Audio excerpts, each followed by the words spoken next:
ধন্যবাদ সকলকে, তালি হবে একটা। পরিচ্ছন্নতা শুরু হোক নিজেকে দিয়ে, এ প্রতিপাদ্যে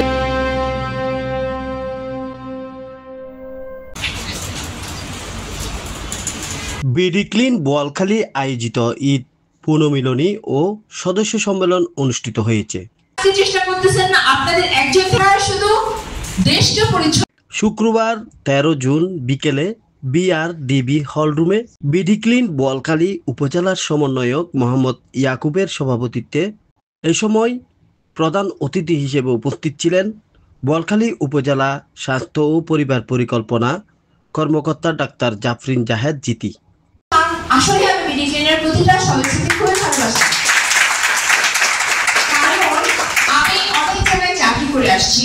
আমার চাকরি জীবনে আমি অন্যান্য উপজেলায় কোথাও এত অর্গানাইজড ওয়েতে পোলাপাইনকে কাজ করতে দেখি নাই। এখানেও বিভিন্ন অর্গানাইজেশন আছে, বিভিন্ন সংগঠন আছে, স্কাউট আছে, রোভার আছে, এবং আপনাদের অনেকেই বিভিন্ন স্কাউটের সাথে জড়িত, রোভারিয়ানের সাথে জড়িত। আপনাদের দিকে চেয়ে আছি আমরা। আপনারা ভবিষ্যতে দেশের ভার কাঁধে তুলে নেবেন। আপনারা কি করছেন, আপনারা কিভাবে নিজেদেরকে যোগ্য করতেছেন, কিভাবে তৈরি করতেছেন, সেই জিনিসটার উপর নির্ভর করতেছে আমার বাংলাদেশ ভবিষ্যতে কেমন হবে। আপনারা বিডি ক্লিন বোয়ালখালীর সহ সমন্বয়ক মোহাম্মদ এইচ সাকিবের সঞ্চালনায় এ সময় আরও উপস্থিত ছিলেন বিডি ক্লিন চট্টগ্রাম অতিরিক্ত সমন্বয়ক জোবায়ের সিয়াম। ধন্যবাদ সকলকে, তালি হবে একটা।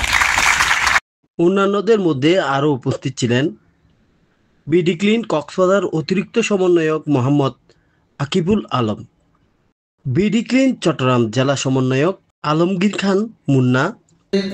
পরিবেশ সবকিছু আগে নিজে থেকেই স্বপ্ন দেখছে বিডি ক্লিন পরিবার। এখন চালাতে যে আমি আমার কাজের মাধ্যমে বিডি ক্লিন বোয়ালখালীতে সবসময় আমাদেরকে ওয়েলউইশার হিসেবে কাজ করেন। সো ম্যাডাম যে আমাদের একটু আগে আমাদের নামে সুনাম, আজকের অনুষ্ঠানটা এত সুন্দর হয়েছে এবং সুন্দর সার্থকভাবে সফলভাবে সমাপ্ত করতে পেরেছি। তো আমি এই সময়ে মিডিয়া ব্যক্তিত্ব হিসেবে উপস্থিত ছিলেন কালের কণ্ঠ ও দৈনিক আজাদির সাংবাদিক নাইমুদ্দিন, বাংলা টিভির প্রতিনিধি শাহ আলম বাবলু সহ আরও অনেক দায়িত্বশীল নেতৃবৃন্দ।